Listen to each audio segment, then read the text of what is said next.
नमस्कार। आज हम एक बहुत ही इंटरेस्टिंग टॉपिक पर बात करने वाले हैं, भारत कोकिंग कोल का आईपीओ। और हम क्या करेंगे, हम इसके आरएचपी यानी रेड हेरिंग प्रोस्पेक्टस को एकदम आसान भाषा में समझेंगे।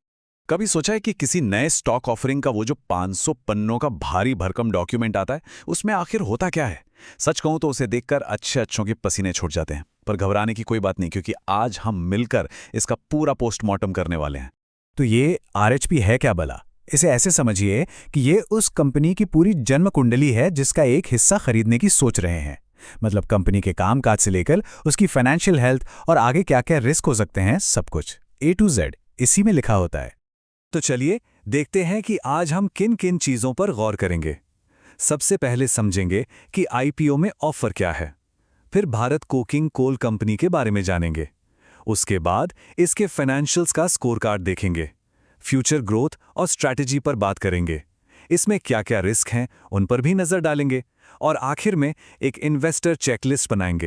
तो चलिए शुरू करते हैं पहले पॉइंट से। आखिर ये आईपीओ है क्या और इसमें ऑफर क्या किया जा रहा है? आईपीओ यानी इनिशियल पब्लिक ऑफरिंग, ये वो मौका होता है जब कोई प्राइवेट कंपनी पहली बार पब्लिक को अपने शेयर्स बेचती है। इससे कोई भी आम इंसान उस कंपनी में हिस्सेदार बन सकता है। ये एक तरह से बाजार से पैसा उठाने का या फिर जो पुराने मालिक हैं उनके लिए अपनी हिस्सेदारी बेचने का एक तरीका होता है। और यहीं पर एक बहुत जरूरी बात आती है। भारत कोकिंग कोल का ये आईपीओ एक ऑफर फॉर सेल या ओएफएस है। अब इसका मतलब क्या है? इसका सीधा सा मतलब ये है कि शेयरों की बिक्री से जो पैसा आएगा वो कंपनी के पास नहीं जाएगा। नहीं, वो पैसा जाएगा इसके मौजूदा मालिक यानी भारत सरकार के पास, जो कोल इंडिया के जरिए अपनी हिस्सेदारी बेच रही है। तो ये पैसा कंपनी के ग्रोथ में नहीं लगने वाला। चलिए अब जरा कंपनी से मिलते हैं जिसके स्टॉक की हम बात कर रहे हैं। नाम है भारत कोकिंग कोल लिमिटेड, या शॉर्ट में कहें तो BCCL। तो ये BCCL कोई छोटी मोटी कंपनी नहीं है। ये दुनिया की सबसे बड़ी कोयला प्रोड्यूसर कोल इंडिया लिमिटेड की एक सब्सिडरी है। मतलब इसके पीछे एक बहुत बड़ा नाम और बहुत बड़ा सपोर्ट सिस्टम है। तो आखिर BCCL है कौन?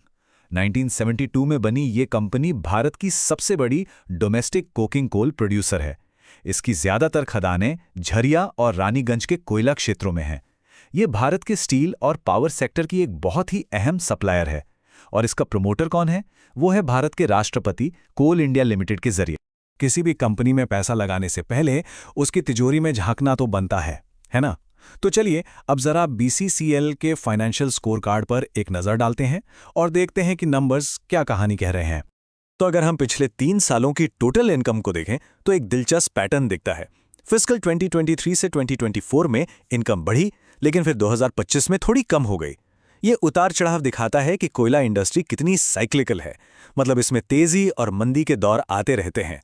यहाँ एक और चीज पर ध्यान देना जरूरी है। फिस्कल ईयर 2023 में कंपनी की वर्किंग कैपिटल नेगेटिव थी। अब ये देखकर कोई भी घबरा सकता है ना? लेकिन इसके पीछे की वजह थी एक वन टाइम प्रोविजन। मतलब एक नए वेज एग्रीमेंट के लिए कंपनी को लगभग 4,600 मिलियन रुपीस अलग रखने पड़े। तो ये कोई परमानेंट दिक्कत नहीं थी, बल्कि एक बार का खर्चा था। ठीक है, तो हमने पास परफॉर्मेंस तो देख ली। अब सवाल यह है कि कंपनी आगे कहां जा रही है, उसका फ्यूचर प्लान क्या है। BCCL ने अपनी ग्रोथ के लिए एक 3 तरफा स्ट्रैटेजी बनाई है। पहला, अपनी बंद पड़ी खदानों को प्राइवेट प्लेयर्स के साथ पार्टनरशिप करके फिर से चालू करना।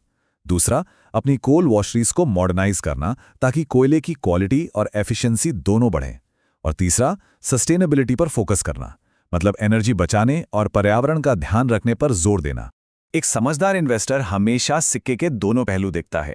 तो चलिए अब बात करते हैं उन रेड फ्लैग्स की, उन जोखिमों की जो BCCL के साथ जुड़े हुए हैं। स्क्रीन पर जो नंबर दिख रहा है वह 35,985.90 मिलियन रुपए। जानते हैं ये क्या है? ये आरएचपी के मुताबिक कंपनी पर चल रहे कानूनी मामलों की कुल कीमत है। ये एक बहुत बहुत बड़ी रकम है और भविष्य में कंपनी के फाइनेंशियल्स पर भारी दबाव डाल सकती है। और ये देखिए, ये लाइन सीधे कंपनी के प्रोस्पेक्टस से है। इसमें साफ लिखा है कि उनके माइनिंग ऑपरेशंस पूरी तरह से कोल इंडिया से मिलने वाले फाइनेंशियल, टेक्निकल और ह्यूमन रिसोर्स पर निर्भर करते हैं। मतलब कल को अगर कोल इंडिया की पॉलिसी में जरा सा भी बदलाव होता है तो उसका सीधा असर BCCL के काम पर पड़ेगा। एक और बहुत बड़ा पॉइंट, आईपीओ के बाद भी सरकार के पास कंपनी का करीब 90% हिस्सा रहेगा। अब जब किसी कंपनी पर सरकार का इतना कंट्रोल हो तो अक्सर फैसले शेयर होल्डर्स के मुनाफे को देखकर नहीं, बल्कि पब्लिक इंटरेस्ट या कह लें कि राजनीतिक वजहों से लिए जाते हैं। और भी कुछ बड़े रिस्क हैं जिन पे ध्यान देना जरूरी है, जैसे खदानों में दुर्घटनाओं का पुराना इतिहास और सेफ्टी को लेकर लगातार बने हुए चैलेंज। झरिया कोयला क्षेत्र में दशकों से लगी आग और जमीन धंसने की बहुत बड़ी समस्या है। इसके अलावा लेबर डिस्प्यूट्स यानी मजदूरों की हड़ताल की भी संभावना बनी रहती है। तो इतनी सारी जानकारी के बाद एक इन्वेस्टर को क्या सोचना चाहिए? चलिए अब फायदे और नुकसान दोनों को एक साथ तौलते हैं और एक चेकलिस्ट बनाते हैं। तो चलिए देखते हैं कि ग्रीन फ्लैग्स और रेड फ्लैग्स क्या-क्या हैं। प्लस पॉइंट्स देखें तो ये भारत की सबसे बड़ी कोकिंग कोल प्रोड्यूसर है। इसके पीछे कोल इंडिया जैसी बड़ी कंपनी का हाथ है। कंपनी पर कोई लंबे समय का कर्ज नहीं है और ग्रोथ के लिए एक क्लियर स्ट्रैटेजी भी है। वहीं दूसरी तरफ रेड फ्लैग्स भी कम नहीं हैं। सरकार का लगभग 90% कंट्रोल रहेगा, कंपनी पर बहुत बड़े कानूनी मामले चल रहे हैं और एनवायरनमेंट और सेफ्टी से जुड़े बड़े चैलेंज भी हैं।